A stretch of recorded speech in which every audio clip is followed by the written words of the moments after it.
Hello and welcome to Audiobook Connection, behind the scenes with the creative teams. I'm Becky Parker-Geist and I'm your host. Audiobook Connection is your place to learn about the audiobook creative process in discussions between the authors, narrators, producers, and post-production teams that bring them all together, as well as guests who have listened to the audiobooks and have questions for the creative teams. This podcast is sponsored by Pro Audio Voices, helping great stories come alive through audiobook production and marketing. Hey everyone, thank you so much for joining us today. I have with me Julian Blackmore, who is a British composer and musician now based in New York. He's been involved in music and audio for the past 25 years, from playing in sketchy venues to rocking out stadiums. From recording sessions on 2-inch tape to producing audiobooks in Pro Tools, scoring student films to placements on the BBC and working with the Metropolitan Opera. His music has been in theater and media productions around the globe, including India, Hong Kong, South Africa, Australia, and Dubai. If you watch enough unscripted telly, you've probably inadvertently heard his work. Before relocating to New York to study musical theater writing, Julian toured internationally with top UK tribute band ABBA Forever and with 70s crooners Smokey.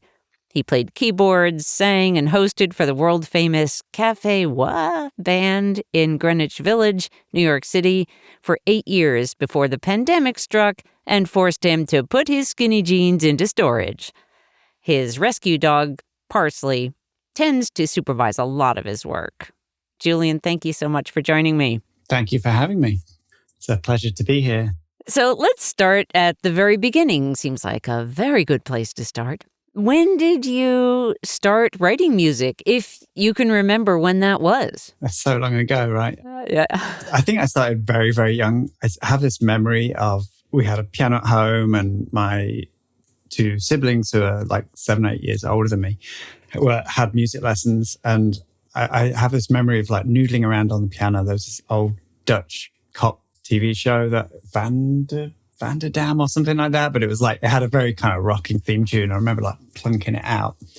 And although that was like copying someone else's music, it was like just something that inspired me, like plunking it out. And I think I started kind of noodling around on the piano before I had enrolled me in piano lessons. And I was more interested in what I could create on the piano rather than practicing what I should have been practicing. So I would say kind of a very early, like around 6 maybe. I started piano when I was 7, so probably a year or two before. Sort of rebellion inspired, it sounds like. Probably, yeah. That said, the piano lessons were very useful in terms of like harmony and the kind of traditional training, which allows you then to know what rules you want to break. So. Yeah. Did you study other musical instruments as a kid? I did, not for a while. So I started piano when I was at 7. And then when I went to was then senior school, which would I guess be combo, middle and then high school. The music department, we had a really good music teacher there who was like, ran a handball team, and he had an orchestra and like a band, which was more kind of brass and wind instruments. So I started on cornet there, and then I moved to euphonium, and then I had a brief stint on clarinet and decided that was a bad idea, and saxophone was just way more interesting to play. And then I think saxophone was the last instrument I played for that band. And then I was also on the handbell team as well, which was, that was different. Yeah. So I did play a few other instruments, not necessarily to any great skill. Piano was always my kind of first thing. Did you find that as you were learning the different instruments, was that sort of that desire to come up with your own tunes, was that growing as well through your youth? For sure, yeah. I guess I really got more into writing stuff as I was kind of entering my tweenies and my teenage years, and it was more songwriting, but I was definitely like...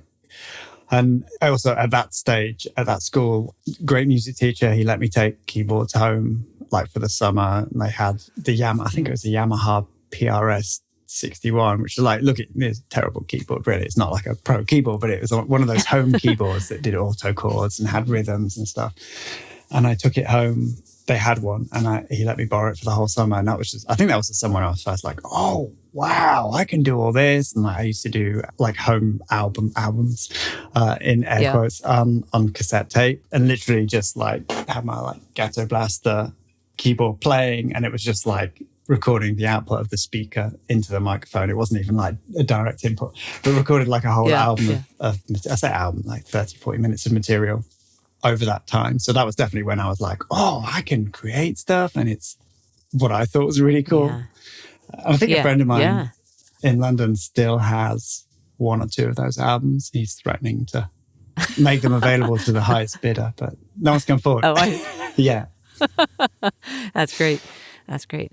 A great teacher in any subject can make just such a huge difference. Yeah. And our choices, our confidence. Yeah. And he was just great school-wide. He just ran, and it was probably beyond the purview of his job, like all the kind of extracurricular activities he did. But he was just committed to doing it. There were so many people involved in the different kind of ensembles that he had. And the handball team was actually, they won, it was called New Faces. It was what the X Factor would have been in the 70s. So this is before I was involved, but they won like the X Factor of the 70s in the UK. They were that hot stuff. Yeah. Yeah. So I have this, just share this because when you said you did those albums, those early albums, it reminded me so much. When I was a kid, a friend and I had a reel-to-reel tape recorder, and we decided we were going to we created a whole radio show. We did advertisements, commercials, and all kinds of different shows on this. Very fun stuff. Yeah. Okay, so as you were getting older, in your teenage and then moving beyond that, did you have a feeling that that music was going to become that you were going to be a musician? Funnily enough, no. So in the UK, the school system is, the last few years of senior school, you do your GCSEs, and that's when you choose some like maths and science are compulsory, and then you choose like 3 subjects that you want to do, like geography or French, whatever. And then choose to go on to do further education at A-levels, and then that leads on to university level. So I guess the A-levels would be the equivalent of high school. Anyway, going back to your original question. So I was at the point, I guess it was like 13, 14, of like choosing which subjects to do for GCSE. And I had a natural kind of ability, or I had some kind of talent with French. And I was like, well, I assume like I'll do French and geography because I'm good at those. Mm-hmm. Why would I do music? Or I couldn't choose music because the timetable didn't work. I had to choose one or the other. And French was obviously the sensible option because you can get a proper job at the UN or whatever. And the school were like, and again, the music teacher, Mr. White, let's give him the name. Mr. White was like, but he should do music because he's really good at it. And it was like this whole thing. So the school were like, okay, what he'll do is one afternoon of French, he'll skip and go to the music class. And then, because he can handle that. And then he can also handle missing all the music class lessons because he's having private lessons, playing the piano. And, so they wangled it so I could do an extra GCSE. This is super tangential, but we'll get to it. There is a point behind it. This is great. This is great. And good to know also that Mr. White stepped in that critical moment too. Yeah. He stepped in. Perhaps my parents did. I don't know. They were on the PTA, so they may have had some kind of like, well, that's super unfair that you can't do both because of just the timetable issue. Anyway, GCSEs, they were a new thing at the time, and they're more partially exam-based, but there was a lot of practical coursework. So they'd have, towards the end of the 2 years, they'd have a moderator come in to look at the coursework that you'd done and to kind of just make sure that nothing untoward was going on for the grading. So this guy came in and he was kind of assessing the coursework that we'd done, and I was probably playing some of the things I'd written. And he was like, oh, you're not toot my own horn. He was like, oh, you're really good at this. You're going to study it at A-level. And I was like, no, I was going to do French and sociology. Mm-hmm. And something else was, I hadn't decided, but anyway, French and sociology, maybe German. And the guy was like, oh no, you should really like study this more. And up until that point, it had always just been something I did and something I was kind of good at without thinking about it. And then this guy was like, no, you should really like study at A-level and you should do it at university. And until that point, I'd never thought I would do that. It hadn't entered my mind of like, yes, it was cool to do, Yeah. Just like, running around the park is cool to do. Right. So at that point, when the guy said, oh, no, you should study it, that's, if I was going to point to one time in my life when, everything changed. Yeah. Who, for the better or not, who knows? But it was that point where he was like, it's a sliding doors thing. If he hadn't said that thing, or he hadn't come in that day, or it was a day when I wasn't in the classroom, done something completely different. But he, started me on that direction, which then I went on to do music at A-level, just prior to going to university. Then I studied music at university, and so. Yeah. Well, we're glad that, that he showed up that day. That was good. Yeah. So was there a moment when it was like, do you remember when you got your first like professional gig as a musician and what that was? Were you performing more initially, or were you composing more? For sure, performing more. That stuff came back to me really easily. I think it would have been a performing gig because I think at the time I was more like, I'm going to write songs and be, rock star, just like everyone else did. So like I went through university writing, even though I studied composition, it was still like, but I'm writing songs. Mm-hmm. So my very first professional gig would have been at some like working men's club in Yorkshire. Like, so when I graduated from university, another pivotal moment, and this may have not been the best choice. But anyway, I was kind of like figuring out what to do, and I had an offer of going down to London to, I guess, apprentice with a guy who wrote music for TV. I think he did a lot of like cooking show stuff, and he was looking for someone to, and this was in the days before email and that kind of thing. So he'd like ring the house phone on this shared house where I stay. It was, I don't know how he got in touch with me. Anyway, he offered me that job, but then I also had an offer to work for a band who had a record deal in Denmark. So it was like, I'm going to do that because rock and roll is cool. So the very first gig would have been at a working men's club. When I got cash for my musical knowledge was that. All right, yeah. And were you on keyboard at that point? Keyboard, yeah. Is that what you were playing? Yeah. So, and just because, clearly you have been performing or were performing up until the pandemic hit, have you been able to get out there and perform again yet? Or I did. I have done a few. So the pandemic hit and no one knew what was going on. And the club where I was working was like trying to figure out ways that they could make money. So I did a few shows. We did some outdoor stuff, and then they slowly opened up the club with like a smaller band and like less people in. So I did several of those. And then in the following May, so it was May 2021, my wife and I bought a house upstate. So we left. So I did my farewell gig at Café War, got home at like 4 a.m, and then was up again at 5:30, ready for the movers. So that was a ridiculous moving day. And I have gone back to the city since then and done a few gigs for them. Mm-hmm.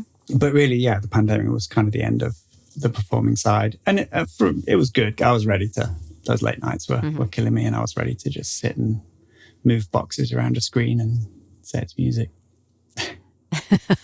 That's what I do. Great. We're going to take just a short pause. We'll come right back. Do you have a book that you imagine with multiple voices, or a screenplay or stage play? At Pro Audio Voices, we love working on these more complex productions with music and sound effects and a full cast of voices. Bringing together decades of experience in both theatre and audio production, our team brings your project to life. From manuscript preparation, to casting, to directing the actors, and a post-production team to bring it all together, Pro Audio Voices brings your project to life. Learn more at proaudiovoices.com/full-cast. And we're back. Let's talk a little bit about composing music and in different kinds of contexts. Like, I know you compose music for theater and for audiobooks and for podcasts. And so I thought maybe we could dive just a little bit into what from your perspective, like what are some of those differences in the composing experience on those different avenues? So let's start out with theater compared to either of the audio-only experiences of audiobooks or podcasts. Well, they're similar in that they're all storytelling, even on interview-based podcasts, because there is some kind of story, some kind of narrative going on. Right. But with theatre, it's, you're writing songs. So I'm talking about musical theatre writing rather than writing underscores for plays, but even that's still storytelling. So with musical theatre, it's like you're writing songs for singers to sing, but it's still performing the same function as music in a podcast or an audiobook would do, in that they're supporting the drama and everything should support the story that's happening. Right. And then another big difference is, like, you're writing for theatre, it's going to constantly be changing. You'll do a first draft of the show, you'll realise that actually it should open this way, and things will change, and it's a much longer process, and there's like more creative voices in the room. There's, aside from you and your collaborators, there's the director, and then there's all the sound designer will come in, further down the line when you're in production stage. And there's so many different aspects of the storytelling that the music is just one thing that will fit in, and then the orchestrations will come in. So it's a long process. Scoring a podcast or an audiobook, like, you're producing everything yourself. So, and it's a finished product. Like, once it's done, it's done. Once a piece of musical theatre has been produced, the next time it's produced, there could be some changes to it. So it's constantly evolving. Yeah. As well as the fact that you're writing songs as opposed to doing underscore. Right, yeah. Would you find that there's much difference from your perspective between creating intros, outros, that kind of music for podcasts versus music that's for audiobooks? Yeah, because intros and outros, and similar to commercials as well, have to kind of get to the point much quicker. And even though, yes, there's still a story to tell, it's like you're doing the Cliff Notes version of the story in an intro. You're like, there you go. And you want to get to the point and get in and out super quick. And also with intros, it's more grabbing the attention.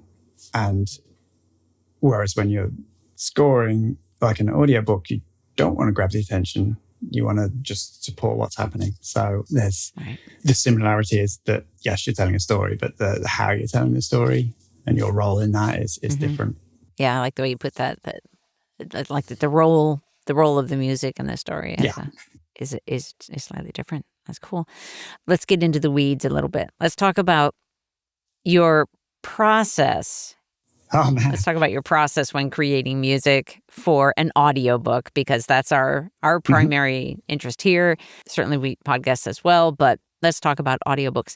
Where do you want to begin, or where do you begin? What's the beginning for you? It's always good for anything, but also with audiobooks, it's always good to have some kind of know what the author or the producer wants, or who the intended audience is for, what they're trying to say.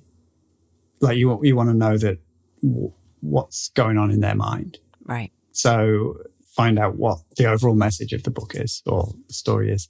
And it's always good to have references, like what do they imagine it sounding like? Because, and also it's a communication thing as well, because while most people would say a major chord is happy and a minor chord is sad on a very base level, like music is so subtle that someone might find one piece of music uplifting and someone might find it a slightly different emotion. So you want to make sure that they might say, we want it to be tense, but your definition of tense may be different from their definition of tense. So the references are good to have so that you can be clear on how your person you're collaborating with understands music, or how it speaks to them, so that you're sad and that. And you want maybe define references a little bit more for our audience. Yeah, just samples of music, and it can be songs or soundtracks or just any piece of music that speaks to them. So if they can send a piece of music saying, this is how I imagine this scene, the music behind this scene going, or they might say,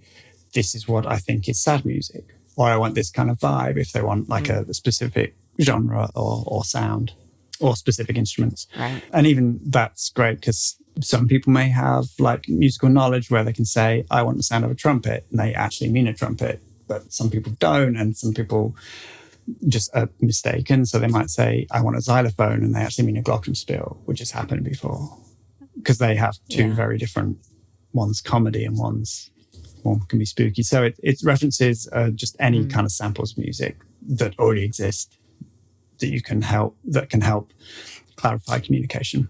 Right. Okay, so then it sounds like one of the best things that an author can do to prepare to work with a composer, if they're considering that for an audiobook, would be to have some other existing music that they feel like is the either like the vibe or the style or the instrumentation or the feel, whatever, something that would help you to understand what they're going after. Exactly. Yeah. Like ideally a Spotify playlist that they can put together, and then maybe a document to go with that saying like, I like these instruments, or I like this sound, even if it's not necessarily the right mood or emotion for the book. They might say, I really like the French horn in this or whatever. So yeah, some kind of playlist, and if necessary, a document that kind of also clarifies what they like about each thing. I like how this changes at this point. And that can give you a clue as to like what drives or what the author's going for and how the author hears things, because it can be different to how you as a composer hears things. Yeah, that makes sense because music is a different language. So it sounds like what you're describing here is sort of the translation process, how we understand each other in the language of music, because English or any other language is only going to give us words, whereas that doesn't translate directly. Exactly, yeah. And it's so subjective that it's much better to have someone say, I want something, and I want it to sound this emotion, and here's a piece of music that does that for me. Then you like kind of get an insight into like what works for them. Right, so, yeah. Okay, so let's say now you have this, and then, so you have these references. What's the next step for you? Next step would be a technical term called noodling, where you noodle around, like I did when I was 6. Noodle around just to come up with some kind of thematic ideas based on the references. So you can maybe have an idea of the instrumentation, or if it's a particular genre, then you've got that. But just noodling around to get some thematic ideas out of the way, and kind of ideally sketched out on paper so that you can see them straight away. It's all very well noodling on your inside Logic or whatever, and you record it, but if you can see it, it's then much easier to then develop those ideas. So the next step would be to get some kind of thematic ideas, so you've got some kind of organic matter that you can develop over the course of the book, which is what I did in the case of this book that I'm working on currently. Is like noodle around on a first track, and that became the thematic idea for the rest of the music. Yeah, great. All right, and just to give a shout out, we're far from being, done with this audiobook, but we are working on Joseph Durrett's book, Fight or Flight, A South Side Story. And that's, so I wanted to give a shout out about that. Okay, so then you do this noodling, you've got some ideas, and then what's the next step? The next step is, then that's when it's a case of like, what's this scene? What are we doing in this scene? What role is music playing in the scene? Is it directing? Are we preempting what's about to happen? Are we doing subtext against the dialogue? Or are we like, is it just like, if it's an action scene, it's like, are we just like making it even more tense? And then building out a cue based on, use your thematic ideas and build out a cue based on, whatever scene, whatever it is you're trying to do in that scene. Right. And then, of course, one of the other steps that's happening while you're working on that is the recording of the narration is coming together, so that then once you have your music and you have the narration together, I mean, I know the answer to this, but then are you going to do some adjusting of either music or narration to make that all work to its best? For sure, yeah. Because there can be points where normally in an audiobook you wouldn't want vast amounts of silence, but there may be a point after a particularly dramatic moment where there's music, and you just want to leave that thought hanging so the listener can process what's just happened, or what's just been said, or what's just been revealed. Right. And obviously in a regular audiobook you wouldn't have that space, but with music you can allow that space the music can carry on that thought. So there may be adjustments to the narration, and similarly adjustments to the music if it's too long or too short, or just some fine tuning of bits and pieces so everything lands where it should. Right. And then, so it's clearly a very creative process, lots of adjustments that may be happening along the way.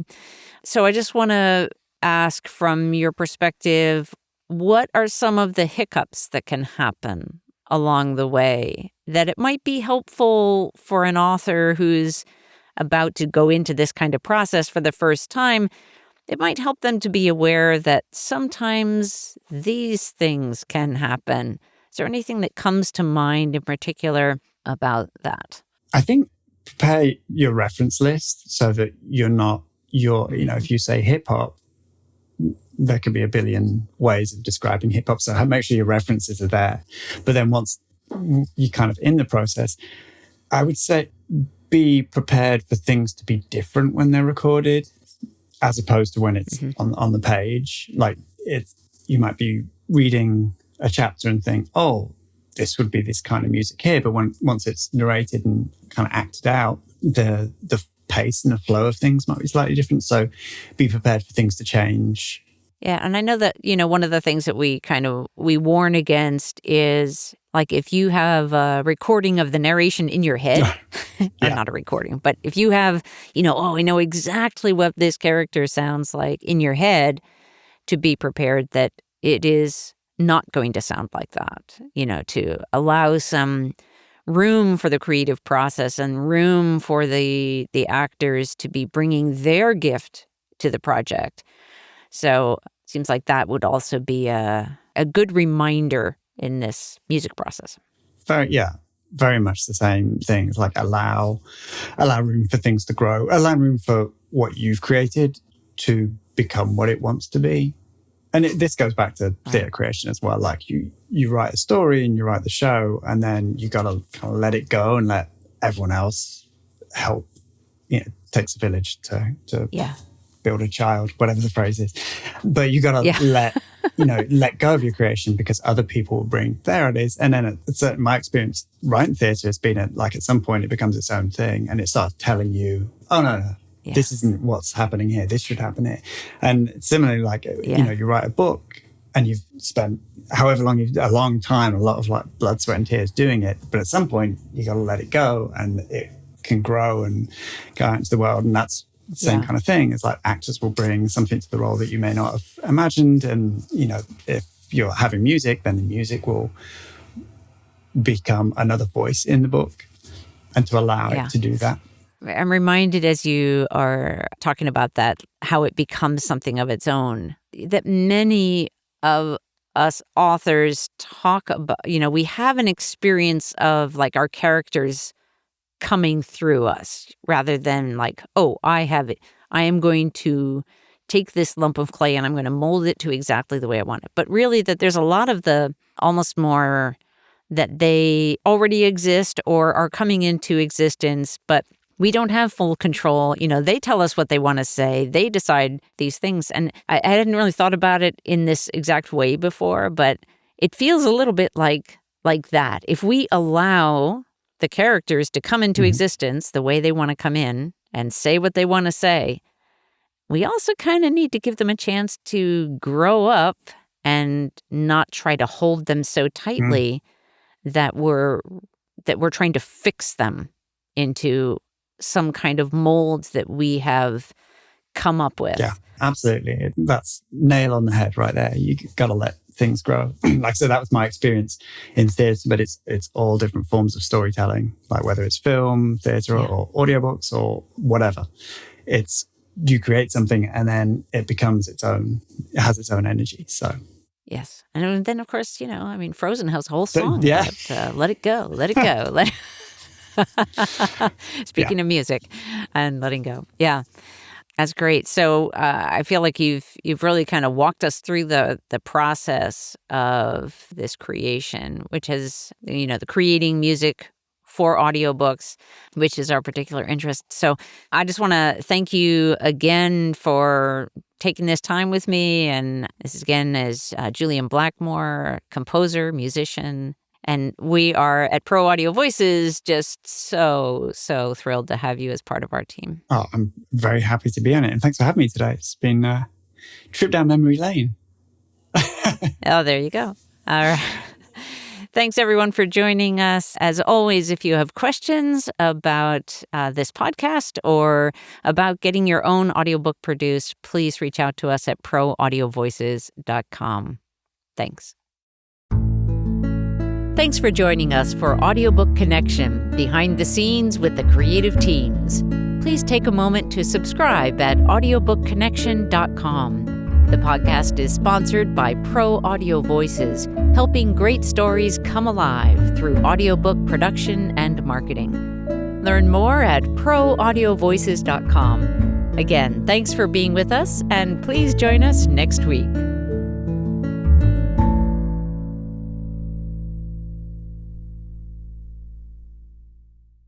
This podcast is a part of the C-Suite Radio Network. For more top business podcasts, visit c-suiteradio.com.